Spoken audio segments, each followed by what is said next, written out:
ఈరోజు దేవుని వాక్యం వింటే సిద్ధంగా ఉన్నారా? మరి నిన్న దేవుడు సహోదరుల కోసం వాక్యంలో మనకి బయలుపరిచున్నాడు. భార్యలారా మీ భర్తలకు లోబడి ఉండండి, మీ సొంత పురుషులకి మీరు లోబడండి అనే మాట మీద మరి దేవుడు నిన్న మనకి సందేశాన్ని ఇచ్చి ఉన్నాడు. మరి ఈరోజు పురుషులకి విషయం మనం మాట్లాడదాం. పురుషులు, భర్తలు చాలా ముఖ్యమైన వారు, కుటుంబంలో ముఖ్యమైన పాత్ర, ఎంతో ముఖ్యమైన స్థానము దేవుడు వారికి ఇచ్చి ఉన్నాడు. మరి ఈరోజు ఈ కార్యక్రమం చూస్తున్న మీరు మీ ఈ ప్రోగ్రాం ముఖ్యంగా మీ భర్తలు చూసేలా చేయండి. ఒకవేళ వారు వేరే ప్రాంతంలో ఉంటే, వారు ఆఫీసులో ఉంటే వారికి లింక్ పంపించండి. ఈరోజు కుటుంబము ఆనందంగా ఉంటే అండి, మీరు పరలోకంకి వెళ్ళాక ఆనందం అనుభవించే అవసరం లేదు. కానీ కుటుంబము దేవుడు ఎందుకు చేశారంటే పరలోకంలో ఉన్న ఆనందాన్ని కుటుంబంలో అనుభవిస్తాం కోసం. కానీ ఆ కుటుంబం అనే వ్యవస్థ పాపం ఎప్పుడు ప్రవేశించిందో అప్పుడు పాడైపోయింది. అందుకే యేసుప్రభు మరలా ఈ లోకానికి వచ్చి ఆయన కల్వరి శిలువలో మన కోసం యాగాన్ని అనుభవించి మన కుటుంబాలని తిరిగి కట్టాలనే ఉద్దేశమే దేవుడు గొప్ప ఆలోచన అనేది మనం గుర్తిస్తున్నాం, వాక్యంలో మనం చూస్తున్నాం అనేక సార్లు. మరి ఈరోజు ఇంకా దంపతులైన వారు, భార్యాభర్తలైన వారు మీరు కలిసి ఈ కార్యక్రమాన్ని వీక్షించండి, వినండి.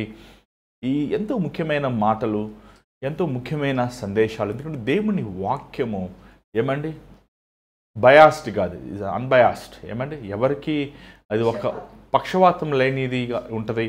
మన అందరికీ పురుషులకు కావాల్సిన మాటలు, అలాగే స్త్రీలకు కావాల్సిన మాటలు, తండ్రులకి కావాల్సిన మాటలు, తల్లికి కావాల్సిన మాటలు, యవనస్తులకు కావాల్సిన మాటలు,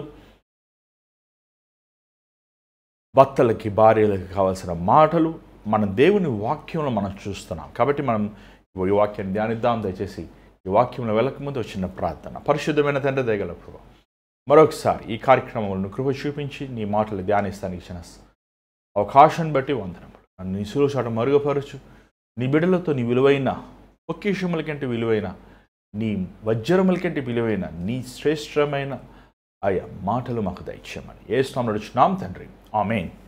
మరి ఈరోజు ఎఫెసీ గ్రంథము 5వ అధ్యాయము 25వ వచనం నుంచి చదువుదామండి. దయచేసి బైబిల్లో ఉన్నవారు చూడండి, లేని వారు ఆలకించండి. ఎఫెసీ గ్రంథము 5వ అధ్యాయము 25వ వచనం చదువుదాం. పురుషులారా, మీరును మీ భార్యలను ప్రేమించుడి.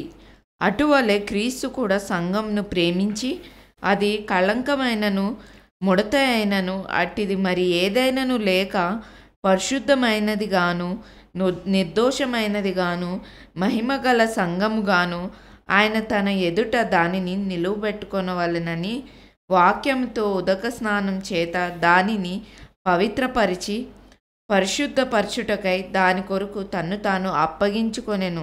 చాలు. ఇక్కడ మనం చూస్తున్నాం, పురుషులారా మీ భార్యలను ప్రేమించుడి. జనరల్గా ప్రేమించని అనే మాట చాలా లైట్ అయిపోయింది ఈ రోజుల్లో.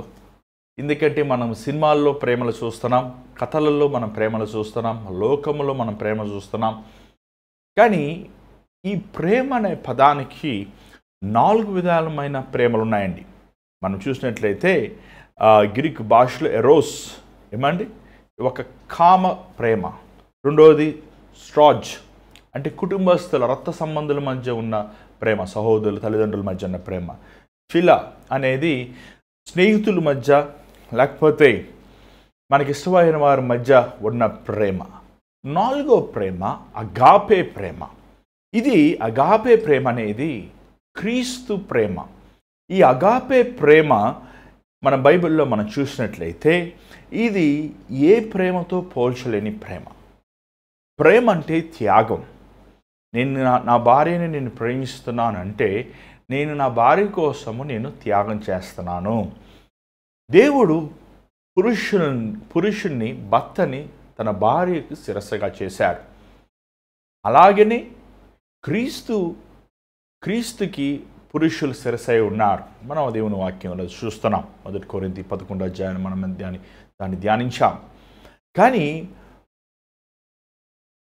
పురుషులు అనేబడేవారు నీ భార్యను ప్రేమించాలి అన్నప్పుడు it is self denying love. Self denial ఏమంటే నీ స్వార్థము లేని ప్రేమ. నిన్ను ద్వేషించుకొని కావాలంటే ఎలాగా కుమారుడైన యేసు ప్రభు మన కోసము తన ప్రాణముని, తన శరీరంలో ఉన్న ప్రతి రక్తముని కార్చి మనల్ని శుద్ధి చేశాడో సంఘాన్ని, తన భర్త తన భార్యని అలా ప్రేమించాలి. Self denial love. చాలాసార్లు అంటుంటారు, నా భార్య నన్ను పట్టించుకోదండి, నా భార్య నాకు సరిగా భోజనం పెట్టరు, నా భార్య నన్ను ఎలా ఉన్నాను అడగదు, నన్ను ఎప్పుడు చూస్తున్నా సతాయిస్తూ ఉంటుంది, నన్ను ఎప్పుడు చూస్తున్నా నా డబ్బు కోసమే నాతో ఉంటుంది అని చాలామంది పురుషులు చెప్తుంటారు. చూడండి, పరిస్థితుల ద్వారంగా లేకపోతే నువ్వు అనుకున్నట్లు ఒక నీ భార్య ఉంటే వారు నీ పట్ల బాగున్నారని నువ్వు వారిని ప్రేమిస్తాం వల్ల అది క్రీస్తు ప్రేమ అవుతుంది. క్రీస్తు ప్రేమ అనేది ఏమంటే స్వార్థము లేని ప్రేమ అనేది మనం చూస్తున్నాం. అంత మాత్రం కాదు, ఇక్కడ చూసినట్లయితే ఈ అగాపే ప్రేమలో మనము తిరిగి దేవునికి ఏమి ఇవ్వలేదండి. యేసుప్రభు మన కోసం తాను రిత్తుని చేసుకొని సంఘముని ఎలాగా తన ప్రాణమును పెట్టాడో అలాగా నీ భార్య కోసము కావాలైతే నీ ప్రాణమైన త్యాగం, నీ ప్రాణమైన నువ్వు ఏమైనా ఒక బహుమానముగా ఇచ్చే స్థితిలో వరకు నువ్వు ప్రేమించాలి. నిజంగా అలాంటి ప్రేమలు ఈరోజు లేవు. చాలామంది పురుషులు ఏమంటే వారు భార్య దగ్గర ప్రేమ పొందకపోతే బయట పరాయి స్త్రీ దగ్గర ఏమండి ఒక చక్కని తీయని మాటలు వింటూ వారు మోసగించబడుతున్నాం మనం చూడగలుగుతున్నాం. చూడండి, భార్య భర్తలు అనేది ఎంతో ఒక పవిత్రమైన బంధం. అది నీకు ఇష్టమైతే ఉండు, లేకపోతే వెళ్ళిపో అని ఈరోజు చాలామంది పురుషులు అంటుంటారు. అది కరెక్ట్ కాదే. ఏమండి, దేవుని వాక్యం సెలవిస్తుంది భార్య భర్తలు ఏక శరీరం అని.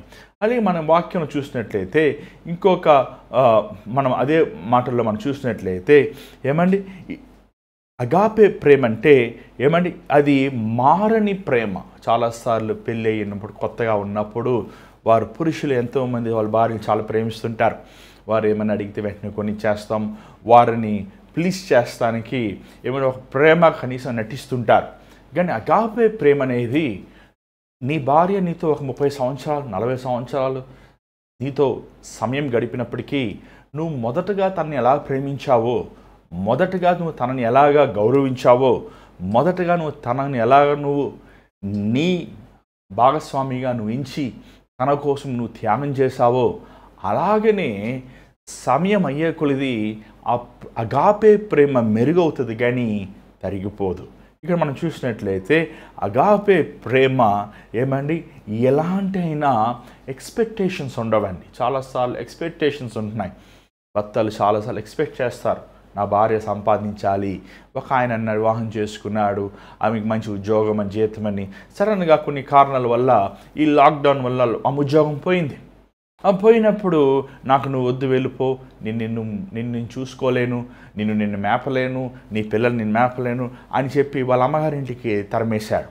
అంటే నీ భార్య ఏమన్నా ఒక గుడ్డ నీకు సంపాదించి పెడతానికి? చాలామంది పురుషులు వివాహమైనప్పటికీ కూడా ఇంకా వారు భార్య ఇంటికి వెళ్ళి వారి భార్య దగ్గర నుంచి లేకపోతే వాళ్ళు ఇన్లాస్ ఇంట్లో నుంచి ధనమును ఎదురు చూస్తుంటారు, కట్నాలు ఎదురు చూస్తుంటారు.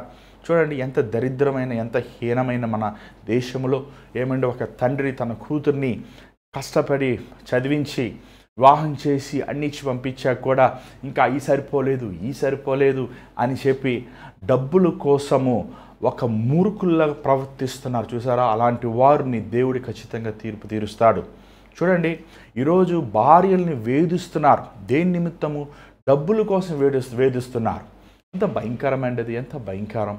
ఒక పురుషుడివైన నువ్వు పురుషుడికి ఉండాల్సిన గుణం ఏంటో తెలుసా? సంపాదించే గుణము.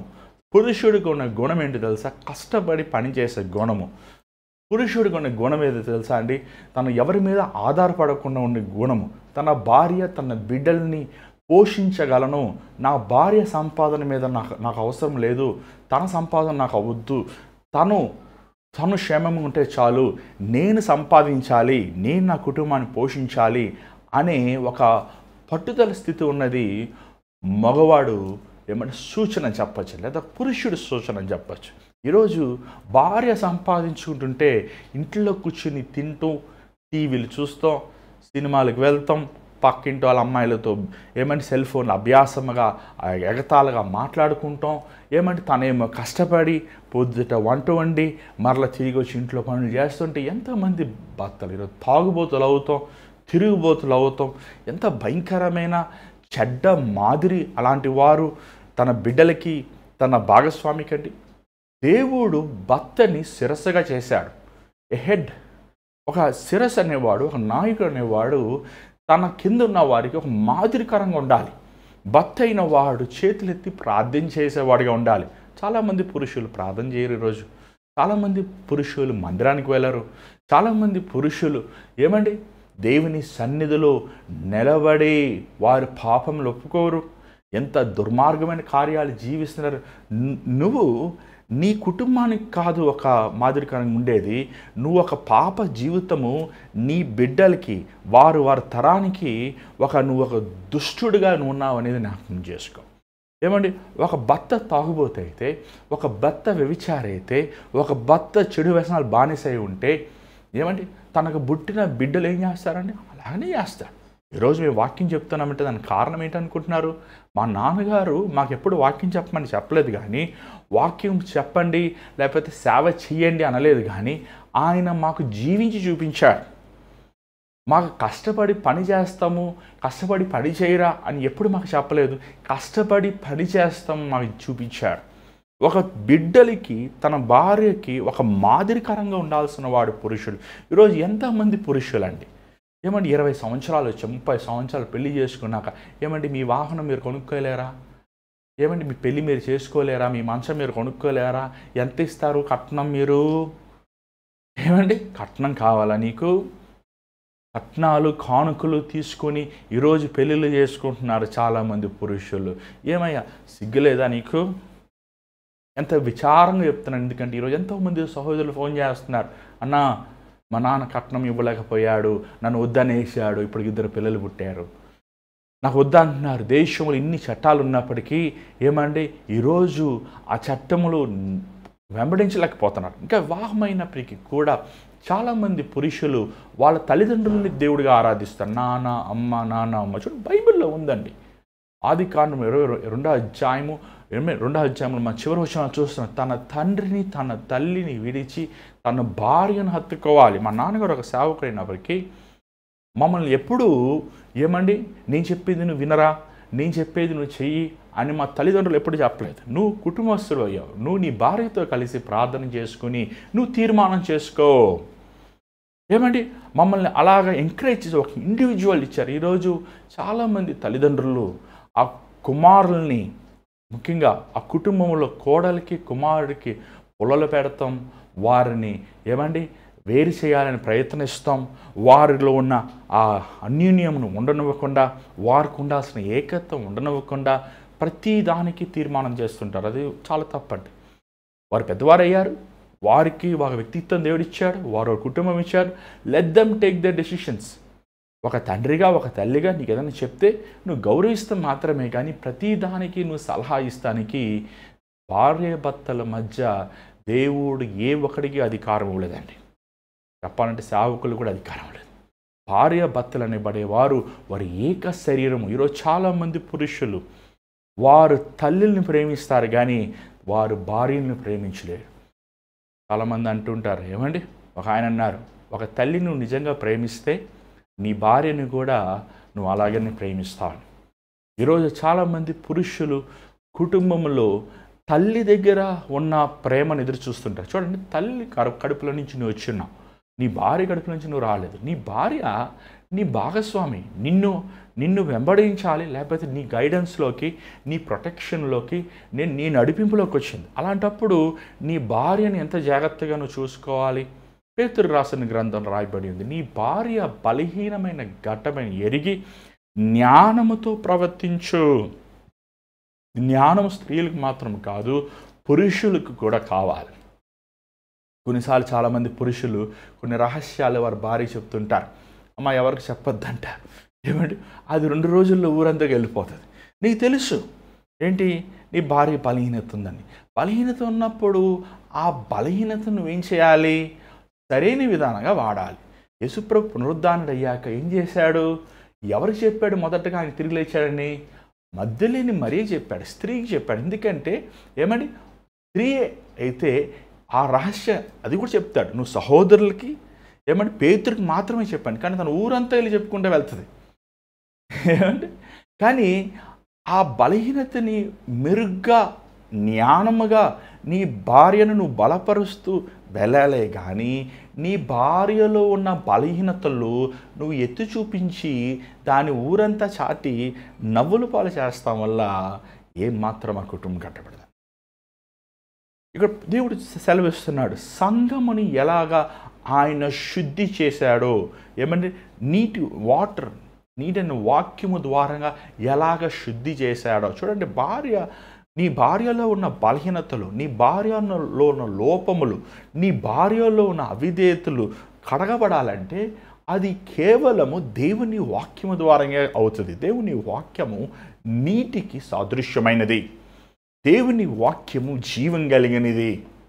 కాబట్టి భర్తవైన నువ్వు వాక్యం చదువుతానే కదా, నువ్వు వాక్యముని చదివి నువ్వు వాక్యముని జీవించినప్పుడు నీ జీవితము ద్వారంగా నీ భార్య శుద్ధి చేయబడుతుంది. ఏమండి మనం క్రీస్తు సంఘమైనప్పటికీ మనం ఎన్ని తప్పులు చేస్తున్నాం, రక్షించబడ్డాం, బాప్తిజం తీసుకున్నాం, మనం క్రీస్తు కోసం జీవిస్తామని తీర్మానం చేసుకున్నాం, కానీ ఎన్నిసార్లు మనం అబద్ధాలు ఆడాం, ఎన్నిసార్లు మనం మోసం చేసాం, ఎన్నిసార్లు మనం తప్పులు చేస్తాం. కానీ అబద్ధం ఆడినందుకు పళ్ళు ఊడిపోయినాయా, కొట్టినందుకు చేతులు పడిపోయినాయా, చెడు కార్యాలు చేసినప్పటికీ మనకి క్యాన్సర్ అలాంటివి వచ్చినాయా? చెప్పండి. దేవుడు కాపాడతలేదు, దేవుడు క్షమిస్తలేదు. అలాగా తన భర్త ఎలాగ క్రీస్తుని సంఘాన్ని శుద్ధి చేసి తన కల్మషమైనను మరకైనను లేకుండా శుద్ధి చేస్తూనే ఉన్నాడు. ఒక్కసారి కాదు, ప్రతిసారి మనల్ని దేవుడు కడుగుతూనే ఉన్నాడు. దేవుడు మనల్ని క్షమిస్తూనే ఉన్నాడు. దేవుడు మనల్ని బాగు చేస్తూనే ఉన్నాడు. మనము అవిధేయులవుతున్నప్పటికీ, మనం సారీ చెప్పినప్పటికీ, మనం చెయ్యం ప్రభువా అన్నప్పటికీ మరలా మనం ఎలాగ అదే పాపములు, అదే వ్యసనములు, అదే దుర్మార్గమైన స్థితి మనం ఎలా జీవించినప్పుడు దేవుడు మనల్ని ఎలా క్షమిస్తున్నాడో అలాగ భర్తవైన నువ్వు నీ భార్యను బలహీనతలను క్షమించాలి. నీ భార్య బలహీనతలు ఎలాగ క్రీస్తు తన రక్తముతో మన బలహీనతలు తుడిచివేశాడో, ఎలాగా ఆ గొర్రెపిల్ల చర్మముని తీసి వారి సిగ్గుని కప్పినట్లు ఎలాగ దేవుడైతే యేసు ప్రభు చేసిన యాగము ద్వారంగా మనుషులు పాపమును తుడిచివేశాడో, భర్తవైన నీవు నీ భార్య దోషములని పాపం నిమిత్తము నువ్వు మొరపెట్టాలి. దేవుని సన్నిధిలో విజ్ఞాపన చేయాలి. దేవుడు నిన్ను శిరస్సుగా చేసింది కారణం ఏంటంటే నువ్వు ఆజ్ఞలిచ్చి కట్టడలిచ్చి ఒక బానిసలాగా ప్రవర్తిస్తాం కాదు, కానీ నువ్వు నీ భార్యను you are accountable to God. ఏమండి చూడండి, మనం బైబిల్లో చూస్తున్నాం దేవుడు పురుషుణ్ణి ఎందుకు శిరస్సుగా చేశాడంటే, ఏమండి మనకు చూసినట్లయితే మొదటగా మనము వారిని must take care for them, we should take care of them. ఏమండి వారిని మనము వారి జవాబు మనం తీసుకోవాలి. వారికి మనం ఇంగ్లీష్ బైబిల్ ఇంకోటి ఏమందంటే we must care for them and serve them. ఏమంటే care for them and serve them. ఎలాగ మన తల మన దేహానంతటికి పనిచేస్తుంది. ఏమంటే శిరస్సు నేను హెడ్ కాబట్టి ఏమంటే అంటలేదు, ఒక చెయ్యి లెగాలన్నా కాలు లెగాలన్నా ఏమంటే ఎలాగ మన మైండ్ తనని ఎలాగ తీసుకుంటుందో, కడుపులో ఆకలి వేసినప్పుడు ఎలా మన మైండ్ చెప్తుంది ఆకలి వేస్తుంది, నోరు తెరిచి చెప్పు.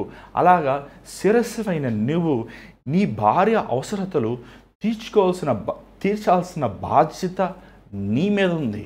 తను వివాహం అయ్యాక మరలా వారి తల్లిదండ్రుల దగ్గరికి వెళ్ళి, లేకపోతే వారి స్నేహితుల దగ్గరికి వెళ్ళి, లేకపోతే తన సంపాదించుకొని తన అవసరతలు కట్టుకోనంత హీనమైన స్థితికి నీ భార్య వెళ్తుందంటే దాని లోపము నీదే అనేది నువ్వు గుర్తు చేసుకోవాలి. ఎలాగ క్రీస్తు సంఘాన్ని సంరక్షిస్తూ, ఎలాగ క్రీస్తుని సంఘాన్ని పోషిస్తూ, ఎలాగ క్రీస్తు సంఘముని అభివృద్ధి పరుస్తున్నాడో అలాగే తన భర్త తన భార్యను అలాగ సంరక్షించాలి. అంత మాత్రం కాదు, మనకు చూసినట్లయితే ఏమండి దేవుడు నిన్ను శిరస్సుగా ఎందుకు చేశాడంటే నువ్వు దేవునికి లెక్క చెప్పాలి. ఏమండి ఆ రోజు అంటాడు దేవుడు కయ్యనితో, నీ తమ్ముడు ఎక్కడున్నాడు అన్నప్పుడు నేనేమన్నా నా తమ్ముడికి కావలివాడనా? ఈరోజు చాలామంది పురుషులు ఉద్యోగం అంటూ 24 గంటలు ధన సంపాదనలు అంటూ, లేకపోతే కొంతమంది వారి భార్యల్ని గల్ఫ్ పంపిస్తూ, లేకపోతే వీరి గల్ఫ్ వెళ్తూ, లేకపోతే వారు ఏం తిన్నారో ఏం తాగారో ఎలా ఉన్నారో వారి క్షేమంని చూడకుండా ఏమని డబ్బు కోసము రాత్రులను పగలు డబ్బుకొచ్చి వెళ్తుంటారు. చూడండి, you are accountable to God. దేవుడు ఇచ్చిన భాగస్వామికి నువ్వు లెక్క చెప్పాలి. వారు మంచి అయినా చెడ్డైనా దేవుడు నీకు ఇచ్చిన భార్య నిమిత్తం నువ్వు లెక్క చెప్పాలి దేవుడికి. నిన్ను దేవుడు శిరస్సుగా చేసిన కారణం పెత్తనం చేస్తాను కాదు కానీ, లేకపోతే ఇష్టం వచ్చినట్లు ప్రవర్తిస్తాను కాదు కానీ, దేవుడు ఇచ్చిన నీ భాగస్వామికి నువ్వు దేవునికి లెక్క చెప్పాలి. ఏమండి లెక్క చెప్పేవాడుగా ఉండాలి. తన అవసరతలను తీర్చాలి. ఏమంటే తండ్రి కాపాడేవాడు, తండ్రి పోషించేవాడు, తండ్రి సంరక్షించేవాడు. కానీ తండ్రిని విడిచి తన భార్య నీ భార్య నీ దగ్గరికి వచ్చినప్పుడు నువ్వు తండ్రి బాధ్యతలు నువ్వు చేయాలి. తండ్రి ఎలాగేమంటే తండ్రి ఎప్పుడు లెక్కలు వేసుకోడు బిడ్డలకి ఎంత ఖర్చు పెడుతున్నాడు. తండ్రి బిడ్డల క్షేమాన్ని కోరుతాడు, బిడ్డల అభివృద్ధి కోసం కోరుతాడు. బిడ్డలు ఏమండి ఒక అన్కండిషనల్ లవ్, ఒక క్రమశిక్షణ అయినప్పటికీ, ఒక డిసిప్లిన్ అయినప్పటికీ వారు మెరుగైన ఉండేవారుగా ఉండాలని ఆశిస్తాడు. తన భర్త తన భార్య పట్ల అలా ప్రవర్తించాలి. కాపాడేవాడుగా, పోషించేవాడుగా, బలపరిచేవాడుగా. నీ భార్య నీతోనే మాట్లాడాలి. తనలో ఉన్న బలహీనతలు తన స్నేహితులతో చెప్పుకుంటుందంటే, లేకపోతే వారి అమ్మగారు వారి ఇంటితో చెప్తుందంటే, నువ్వు తగినంత ప్రేమను నీ భార్యకు నువ్వు ఇస్తలేదు కాబట్టి, నీ భార్యకు తగినంత సమయం నువ్వు ఇస్తలేదు కాబట్టి. ఏమో చాలాసార్లు అంటుంటారు, ఎప్పుడు చూసినా వాళ్ళ అమ్మగారితోనే మాట్లాడుకుంటారు. అమ్మగారి కంటే ఎక్కువ ప్రేమ చూపిస్తే నీ దగ్గర రాదా? అమ్మగారి కంటే ఎక్కువ ఏమంటే నువ్వు ఆప్యాదించి తనని నువ్వు సంరక్షిస్తే నీతోనే ఉండదా? ఏమంటే ప్రేమతో క్రీస్తు సంఘాన్ని సంపాదించుకున్నాడు. ఆజ్ఞలు పెట్టి, కట్టడలు పెట్టి, బెదిరించి కాదు కానీ, క్రీస్తు తన ప్రేమను మన కోసము కల్వరి సిలువలో రక్తమును దారబోశాడు. అలాగ ప్రాణమును పెట్టాడు. అలాగ తన పురుషుడు తన భార్య నిమిత్తము అలాగ ప్రేమను చూపించాలి. ఇక్కడ మనం చూసినట్లయితే పౌలు అంటున్నాడు, ఒక సంఘములో ఒక పద్ధతి ఉంది. ఏంటంటే ఎలాగా క్రీస్తు సంఘాన్ని పవిత్రపరచాలని, సంఘములో ఉన్న దోషములు తొలగించాలని, సంఘములో ఉన్న అపరాధములు తుడిచివేయాలని దేవుడు ఎలాగైతే తన శరీరాన్ని ఇచ్చాడో, భర్తవైన నువ్వు నీ శరీరము నీ భార్య క్షేమాభివృద్ధి కోసము ప్రేమించాలి, ఇవ్వాలి. ఎలాగ క్రీస్తు సంఘము ప్రేమించాడు, భర్త తన భార్యను ప్రేమించాలి. ఇక్కడ మనం చూసినట్లయితే మూడవ దీనిగా ఇక్కడ క్రీస్తు సంఘము ఏకరీతిగా ఉన్నారు, భర్త భార్య ఏకరీతిగా ఉన్నారు. ఇప్పుడు దేవుడు మన సెలవు ఇచ్చిన్నాడు. ఎలాగ మన భవిష్యత్తులో దేవుడు ఏం చెప్పాడు సంఘాన్ని ఆయన ఎత్తుకుపోతారు. వధువు సంఘంగా మనం ఎత్తబడతాం. ఆయనతో పాటు యుగములు తరతరములు మనం నివసించబోతున్నాం. అలాగేనే నీ భార్య నీతో పాటు ప్రభు యందు ఆనందించే వ్యక్తిగా ఉండాల్సిన బాధ్యత పురుషుడు అనేది సెలవిస్తున్నాం. పురుషులు ఈరోజు ప్రార్థించేవారుగా లేరు.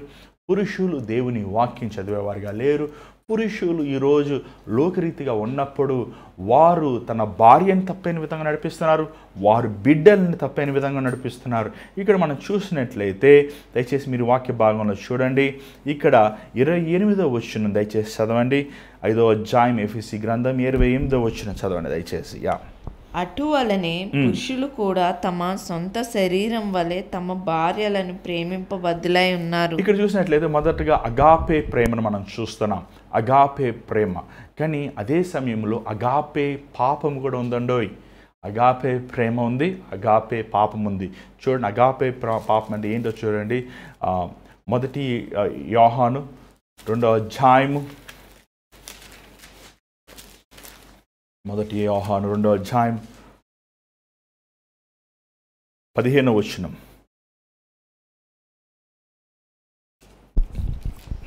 ఈ లోకమునైనను లోకంలో ఉన్న వాటినైనను ప్రేమింపకుడి. ఎవడైనను లోకంను ప్రేమించిన ఎడల తండ్రి ప్రేమ వానిలో నుండదు. లోకంలో ఉన్నదంతయు అనగా శరీరాశ, నేత్రాశ. అగాపే పాపం అంటే ఏంటంటే లోక ప్రేమ. లోకం ప్రేమ ఉన్నవాడు తన భార్యను ప్రేమించలేడు. క్రీస్తు ప్రేమ ఉన్నవాడు తన భార్యను ప్రేమించగలడు.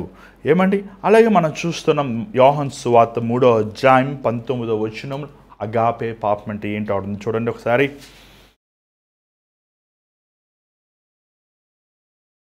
యోహాను సువార్త 3వ అధ్యాయం 19వ వచనం. The light has come into the world, but the people loved darkness instead of light because of their deeds were evil. దయచేసి తెలుగు చదవండి. మనుషులు వెలుగుని ప్రేమిస్తాం మానేసి చీకటి కార్యములు ప్రేమిస్తున్నారు. చూడు, పురుషుడివైన నువ్వు దయచేసి చదవండి ఒకసారి 3వ అధ్యాయం 19వ వచనం.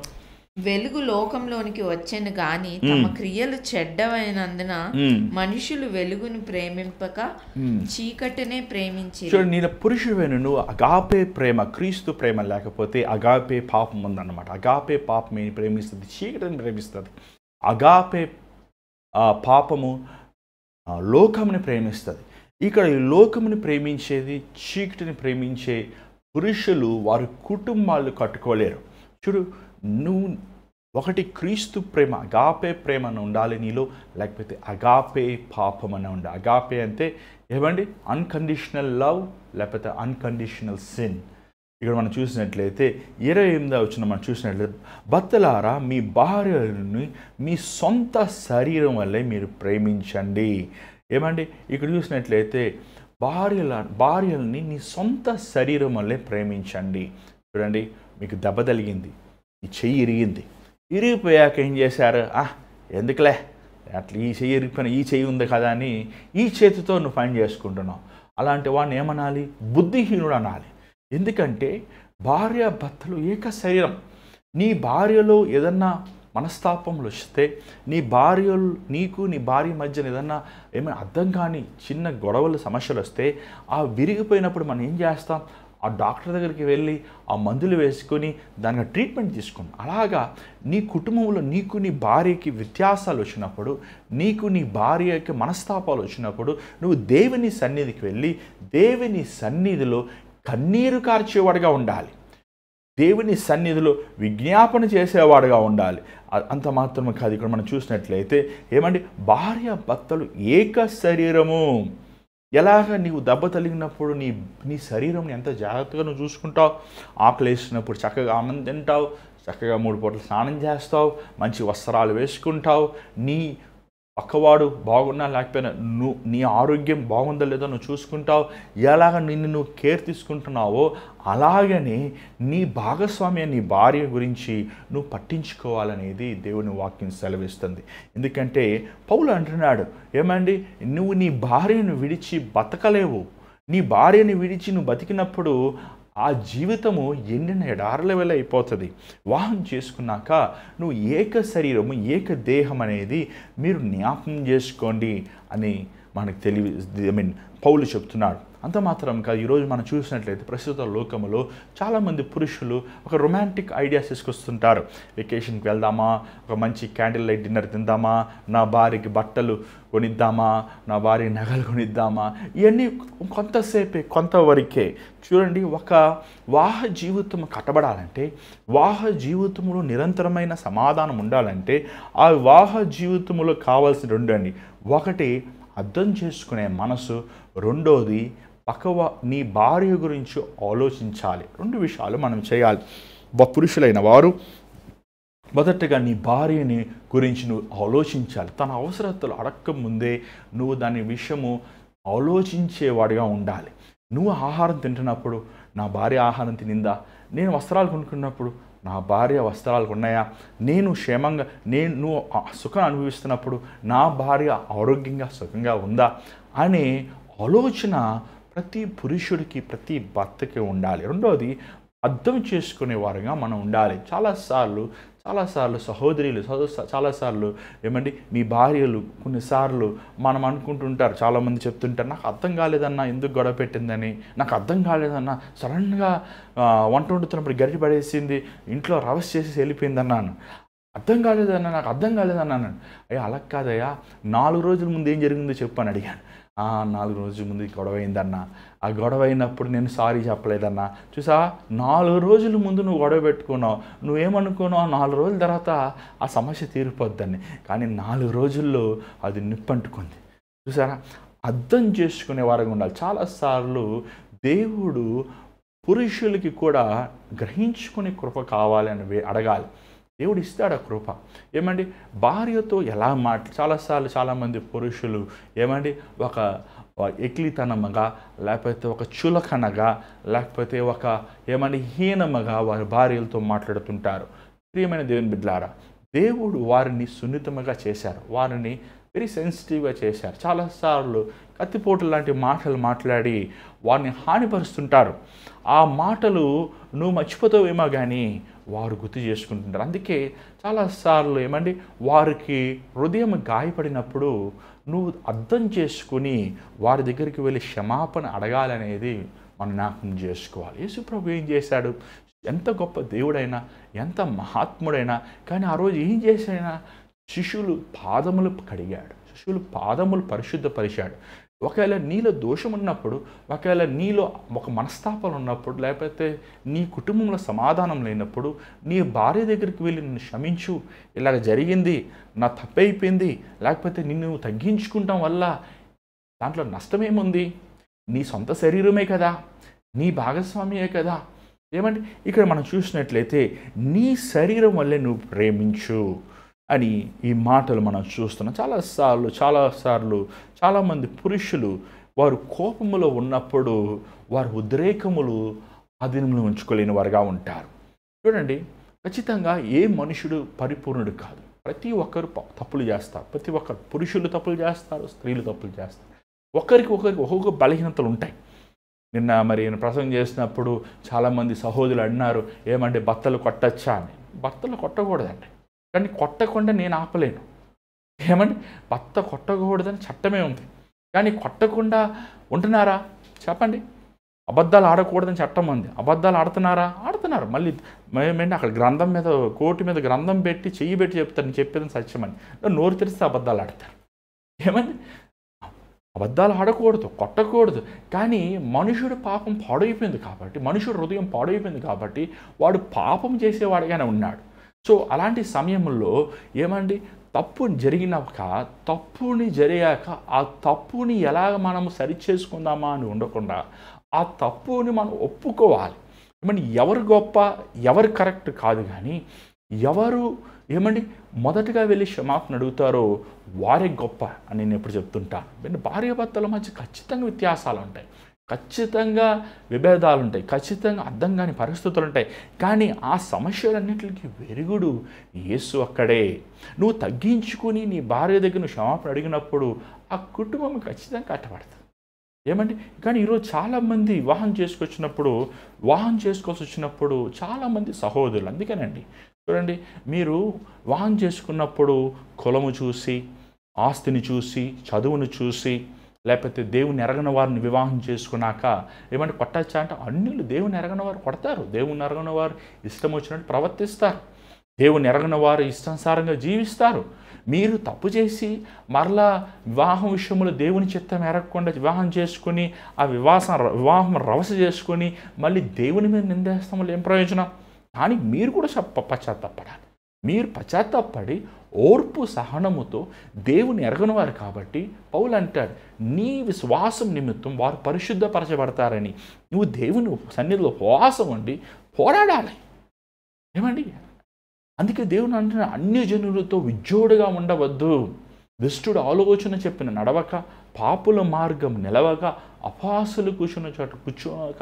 ఈరోజు ఎంతమంది దేవుని బిడ్డలాంటి దేవుని ఎరగని వారితో వివాహం చేసుకుని ఏమండి ఆస్తులకి, కులములకి, ఏమండి అనేక వాటికి ప్రాధాన్యత ఇచ్చి వారు కుటుంబాల వ్యవస్థ రోడ్డు పాలైపోతున్న కారణం ఏంటి?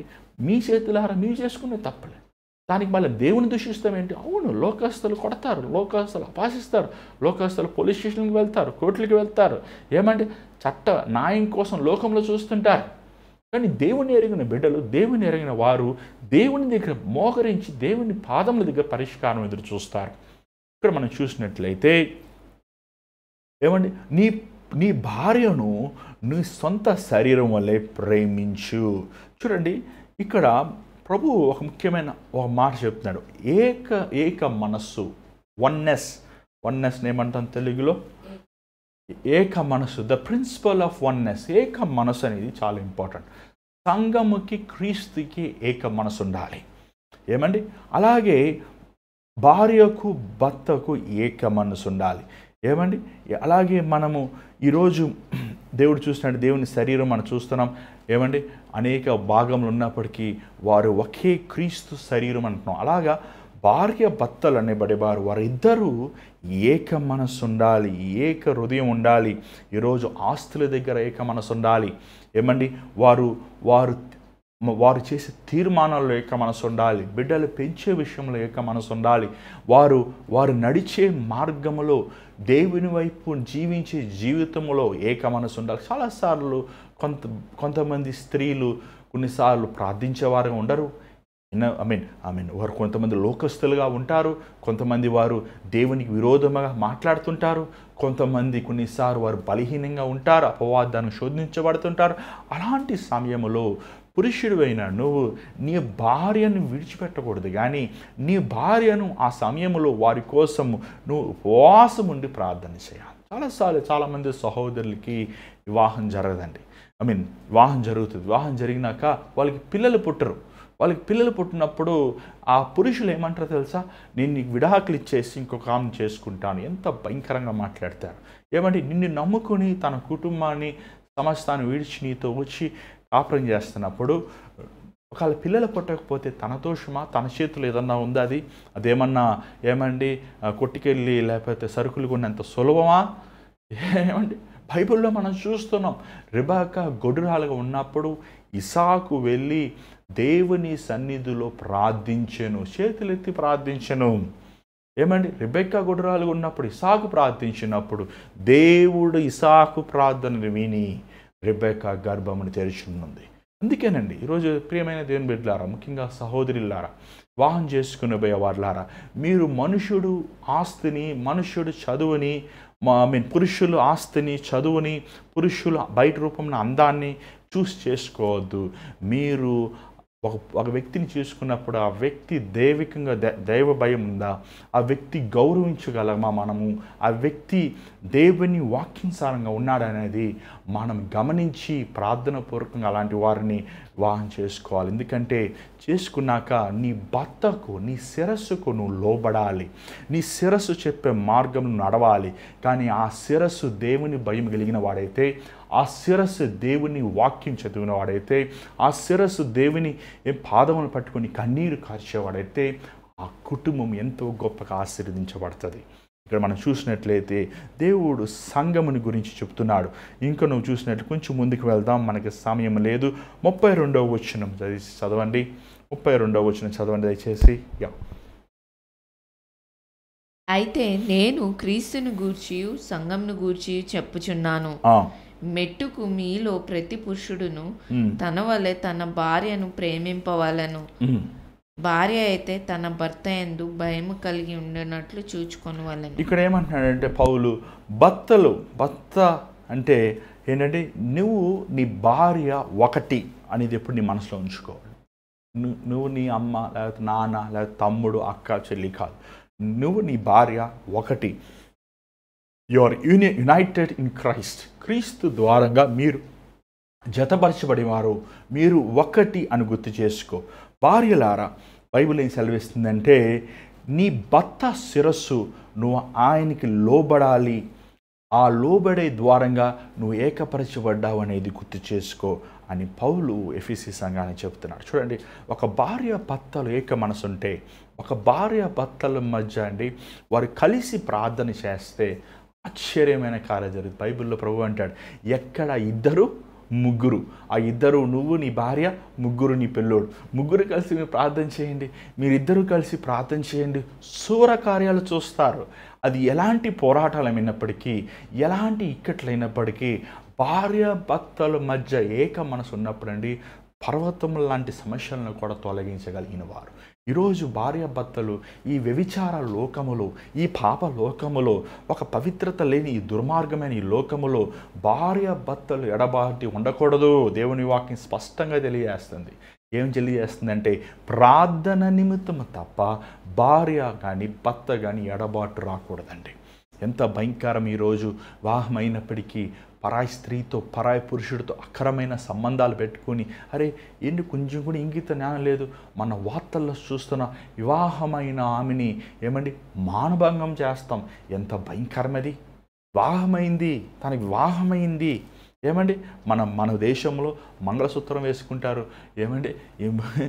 ఒక స్త్రీ వివాహమైందంటే సాదృశ్యం ఉంటుంది, కానీ ఆ వివాహమైన ఒక తల్లి లేదా ఒక వ్యక్తికి భార్య అని ఇంగితం జ్ఞానం లేకుండా కుక్క కంటే హీనముగా కామముతో చూసే పురుషులు ఏమండి. ఈరోజు చాలామంది సహోదరులు, చాలామంది స్త్రీలు కూడా అరే తనకి తనకి భార్య ఉంది, తనకి పిల్లలు ఉన్నారు. మన ఒక సిస్టర్ అంటున్నాను, అన్న మేము ప్రేమించి పెళ్లి చేసుకున్నాం, మాకు 2 పిల్లలు, ఎవరో ఒక ఆమె ఆఫీస్లో పరిచయం అయింది, నా భర్తను దోచుకుంది. ఎంత భయంకరం, ఎంత భయంకరం. ఏమి ఇంగితం లేదయా, దున్నపోతున్నంత ఉన్నావు, క్షమించండి ఆ మాట వాడినందుకు, నాకు చాలా బాధతో అంటున్నాను అన్నమాట. ఏమండి, ఇద్దరు పసిపిల్లల్ని పెట్టుకొని నీ యవన వయసులో వచ్చిన భార్యను నువ్వు వదిలేసి పరాయి స్త్రీతో వెళ్ళిపోయేందుకు దుర్మార్గులు, నీచులు ఈరోజు ఎంతమంది చూస్తాం. ఎంత భయంకరమండి. ఎంత సమాజం ఎంత పాడైపోయింది. ఏమంటే దేవుడు ఏమండి వివాహం అనే వ్యవస్థని పరిశుద్ధంగా చేశాడండి. అసలు ఎంత పవిత్రత ఉండాలి, అసలు ఎంత ప్రేమ ఉండాలి. అసలు పరాయి పురుషుడితో, పరాయి స్త్రీతో నీకు ఏంటి మాటలేంటి, ఏంటి ఇకికులు పకపకలేంటి, నవ్వు ఏంటి, అసలు ఎందుకు నువ్వు మాట్లాడాలి. స్త్రీలతో మాట్లాడుకోనివ్వండి. ఏదన్నా మాట నీ భార్య చెప్పు, నీ భార్య మాట్లాడినవ్వండి. పురుషులైన వారు ఏమన్నా నీ భర్తకు చెప్పి నీ భర్త మాట్లాడినామని. అంటే పరాయి ఎందుకు మాటలు. చాలామంది ఈరోజు అన్న, అక్క, చెల్లి, తమ్ముడు అంటూ ఏమండి పాపానికి చోటిచ్చిన వాళ్ళు బోల్డ్ మంది ఉన్నారు ఈరోజు. నీ భర్త నీతో ఉండాలి, నీ భార్య నీతో ఉండాలి. అందుకే దేవుడు ఏమండి ఇద్దరుగా చేశాడు. ఎప్పుడైతే అవ్వ ఆదాము నుంచి దూరంగా వెళ్ళిందో అపవాది ద్వారా మోసగించబడింది. ఒకేలా ఆదాము అవ్వతో ఉన్నారంటే ఖచ్చితంగా ఆ శోధనలో పడి ఉండేవారు కాదు.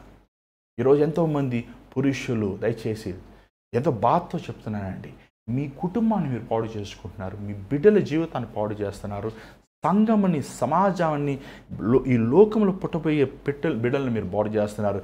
నీ భార్యకి మీరు అంకితమై ఉండండి, నీ భర్తకు నువ్వు నమ్మకంగా ఉండండి.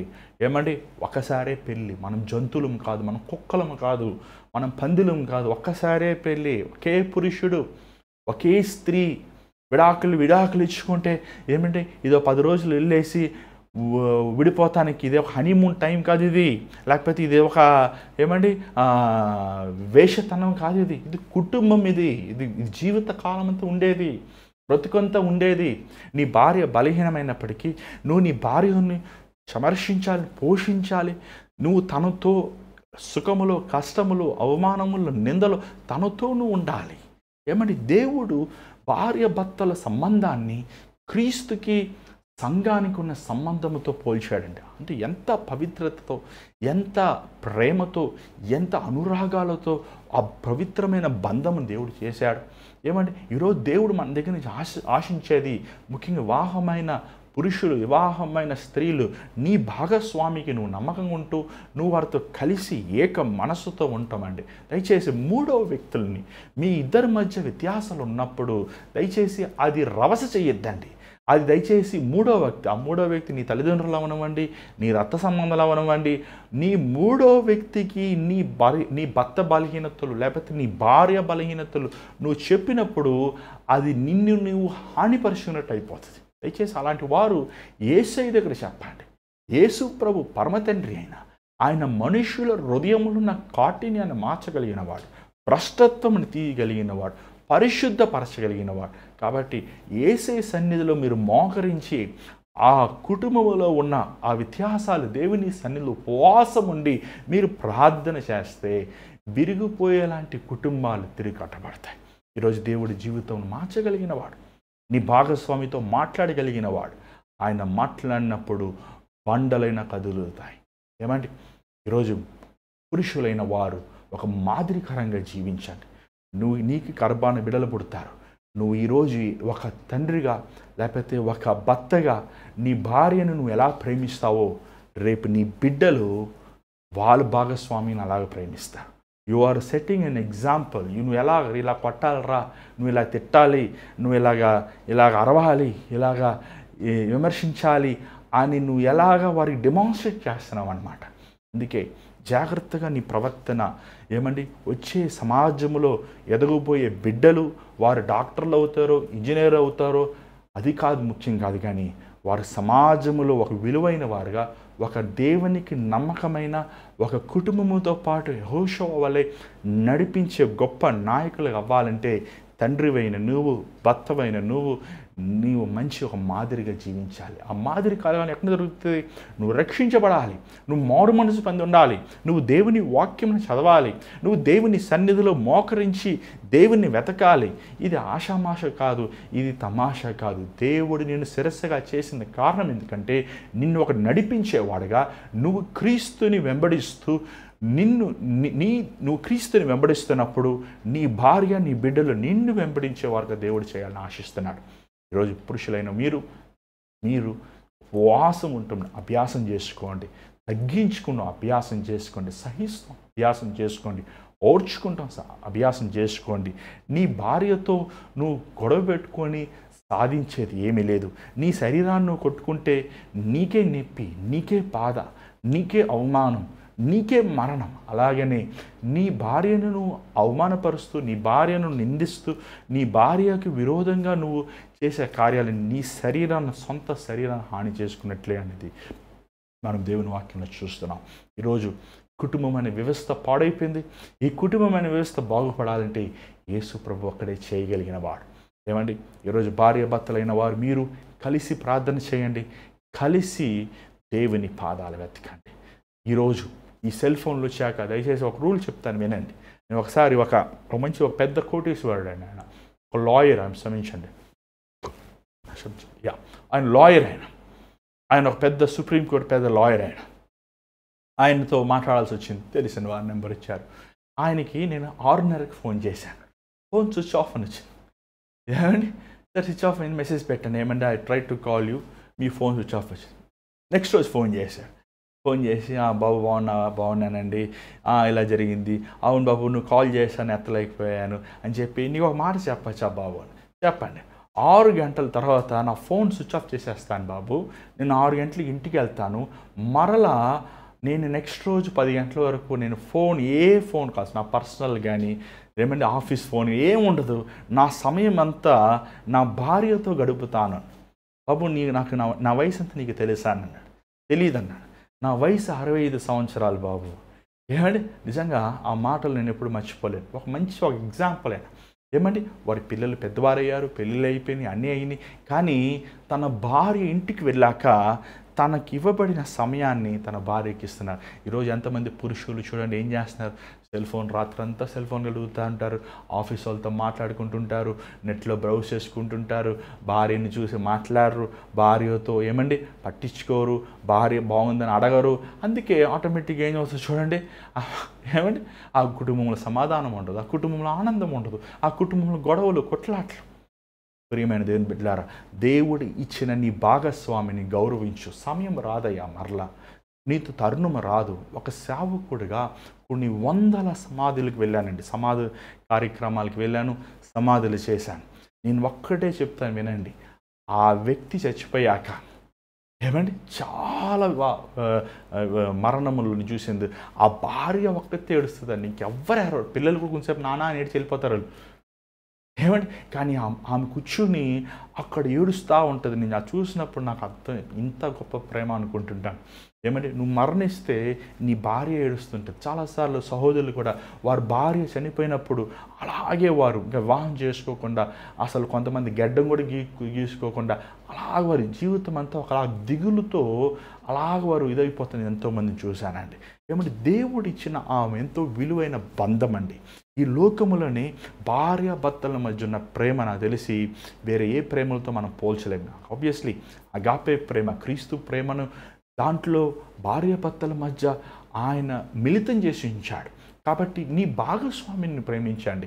ఈ లోకములో నువ్వు మరణిస్తే నీకు తెలుసా ఎవరు ఎక్కువ బాధపడతారండి? ఖచ్చితంగా నీ పిల్లలు, చిన్నపిల్లలు అయితే ఓకే, కానీ వారు రెక్కలు ఎగిరిపోయాక నీ భాగస్వామ్యే ఒంటరితనం అనిపిస్తుంది, భయంకరమైన ఒంటరితనం అనిపిస్తుంది. కాబట్టి నువ్వు నీ జీవితాన్ని దేవునికి తర్వాత నీ భాగస్వామి కోసం బతుకు, వారిని సంతోషంగా పెట్టు, తనని నువ్వు ఆనందపరచు, నీకు ఒక మంచి జ్ఞాపకాలు పెట్టుకో. అంతేగాని కుట్టుకుంటూ, అరుచుకుంటూ, కేకలు వేసుకుంటూ నువ్వు తీసుకువెళ్ళేది ఏంటి? ఒకరోజు ఒకే జీవితం కదా, ఒకే అవకాశం కదా, రేపు మనది కాదు కదా, ఈరోజు దేవుడు మనకి ఇచ్చాడు కదా. ఇచ్చిన జీవితముతో నీ భార్యతో నువ్వు ఆనందించు. బైబిల్లో మనం చూడగలుగుతాం, నువ్వు ఆనందించమనుంది. ఏమంటే నీ యవన భార్యతో నువ్వు ఆనందించు, నీ భార్యతో నువ్వు సంతోషించు, నువ్వు ప్రార్థన చేసు, మాట్లాడుకో, ఉల్లాసించు.